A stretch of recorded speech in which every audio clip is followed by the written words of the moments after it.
Oh, hi. This is Kevin Offer, and welcome to my brand new show called Kevin's World. And hopefully, you will enjoy this fabulous show. And for my first episode, I decided that I wanted to share with you my coming out story. This I'm going to read from a speech that I had given at a conference almost 3 years ago.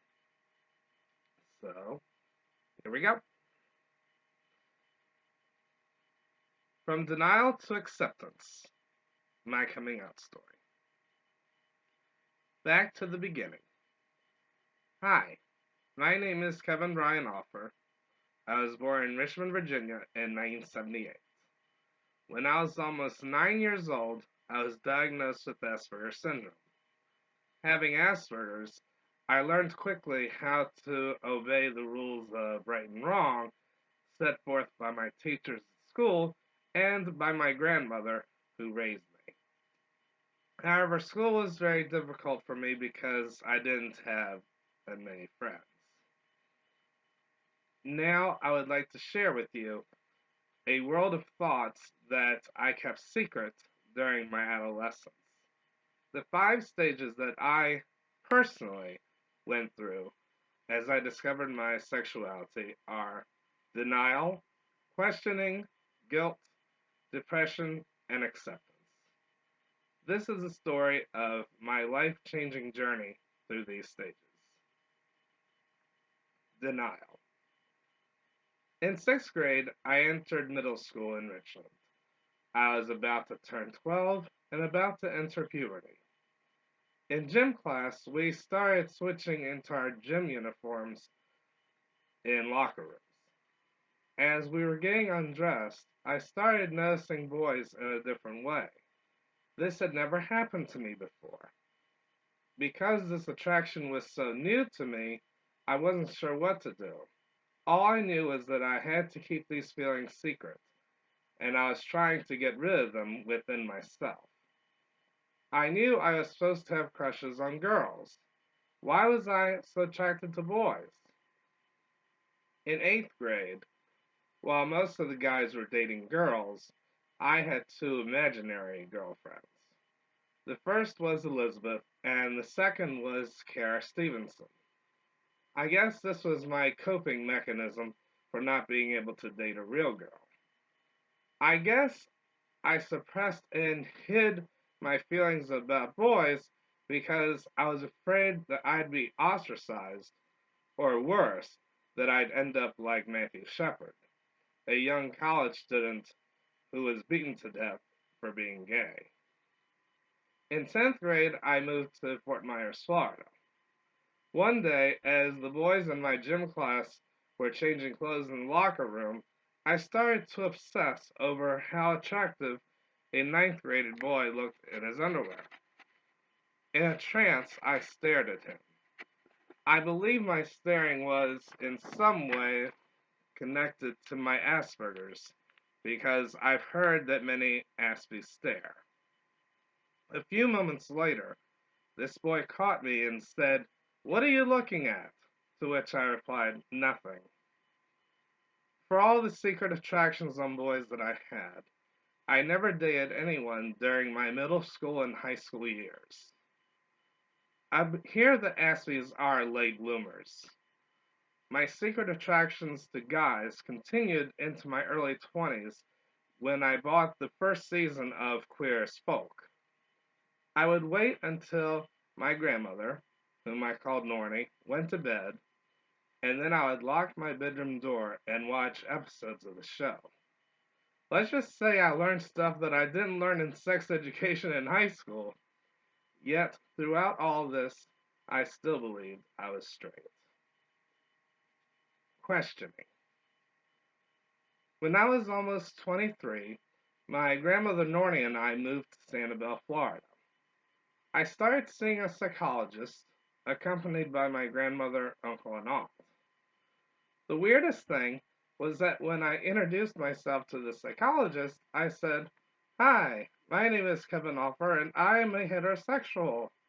Believe it or not, I actually said that. My Uncle Ron and Aunt Phyllis thought that there was something weird about me saying that. My grandmother Nornie, on the other hand, proudly said, "Well, it's the truth. He is."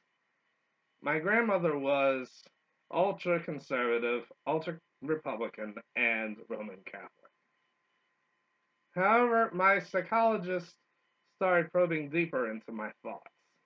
All of a sudden, she dug down deep enough to reach my same sex attractions. I started to become aware of my true feelings, and I became extremely uncomfortable and afraid. I told my psychologist, "I'm not ready to face my same sex attractions." But on she probed. She was also a college human sexuality professor, so she let me borrow one of her human sexuality textbooks. As I studied the textbook, I started learning vocabulary terms that could apply to me: homosexuality and bisexuality. I started to wonder if I were gay since I was attracted to men. I started to wonder if I were bi since at that time I felt almost as attracted to women as to men. Learning about all this was very educational for me. This was the point when I officially started questioning my sexuality. Guilt.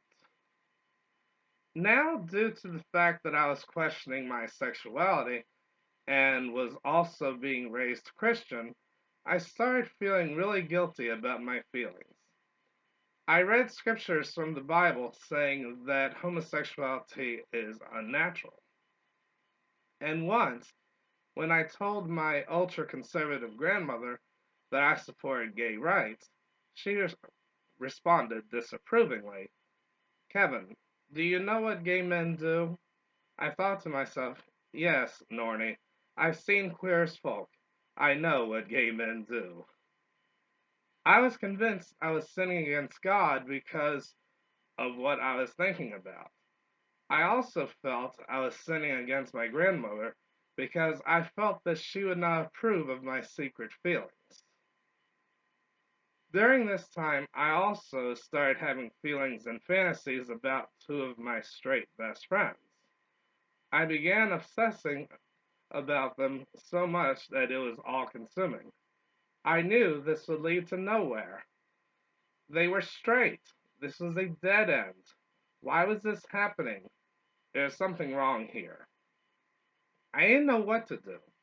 I started desperately reading right wing books and listening to right wing radio programs in order to become normal. Yet I just couldn't follow their strict rules. Being an Aspie, I found this very confusing and frustrating because I was unable to follow the rules of right and wrong in this area. I felt like a miserable failure. Depression. I tried to get rid of my attractions toward men. I really did. But sooner or later, those feelings just kept coming back. Believing that these attractions were sinful, I became depressed and self hating. At the age of 30, I self identified as a bisexual, but I was still in the closet. Then one day, I telephoned a former classmate from Richmond, and he suddenly asked me if I were gay or straight. I told him I was bisexual, which he didn't believe in. Based on his definition, I said that I was gay. He never spoke to me again. After this call, I became so terribly depressed that I had to have an emergency phone session with my psychiatrist. It hadn't always been so easy for me to make friends.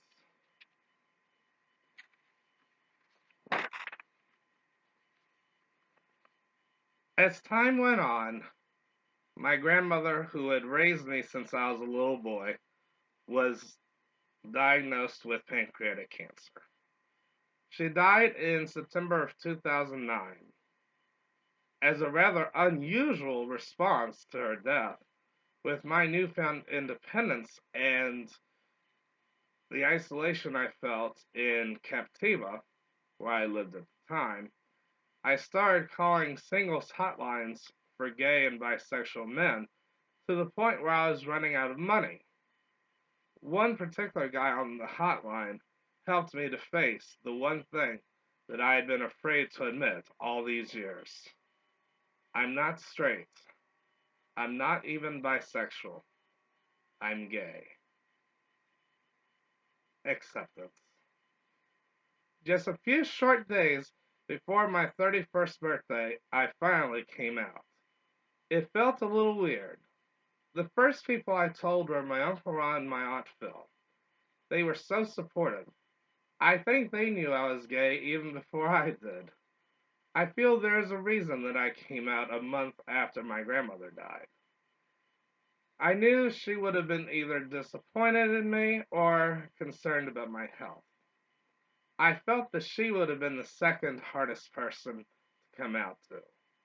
The hardest person to come out to was myself, ultimately. In November 2009, I joined the church for the GLBT community in Fort Myers, Florida. After church, I was a cheerleader at a gay bowling league, which I particularly enjoyed. On Sundays, I was out of the closet. The rest of the week, I was still in the closet in Captiva. In 2010, I moved to Brighton, Massachusetts. I've had a mixture of positive and negative social interactions here in Massachusetts. Almost immediately, I started going to both the Metropolitan Community Church of Boston, MCC Boston, a GLBT church, and the Asperger's Association of New England. I've made so many GLBT friends and a straight ally at MCC Boston. And I can't believe how many Asperger friends I've made, both men and women, both straight and GLBT, at AA&E. In Virginia and Florida, I knew practically no Aspies, let alone gay Aspies. It is really refreshing for me that when I come out as gay here in the Boston area, nobody even cares. I'm accepted as a person, not merely a sexual orientation. A few months ago, my uncle and aunt told my Cape Cod cousin and her husband that I'm gay, and they were totally supportive. For a while, when meeting guys who seemed to pop up on my gaydar, I would compliment them on their clothing or how they looked and try to make small talk. The problem is, and this could be where my Asperger's kicks in, I become overeager and I wind up pushing the guys away. For as much as I feel like a social butterfly in the Aspie community, that's how much I feel like a social wallflower in the gay community. I feel like I'm in middle or high school again, like an outcast. They are in their own clique, and I am treated like a plague or disease, basically like a loser. The gay community is not an easy fit for Aspies like me. Recently, I was waiting for the tea in Boston when I noticed this cute guy and started following him around in Aspie trance. He caught me and said, "Why are you following me?" To which I responded, "I am waiting for the train." I really need to stop following guys around. Sometimes it's hard to follow this social rule, but I need to make every effort to do so. If you had asked me during middle or high school if I were gay, I would have told you that you were nuts. It's funny how life changes.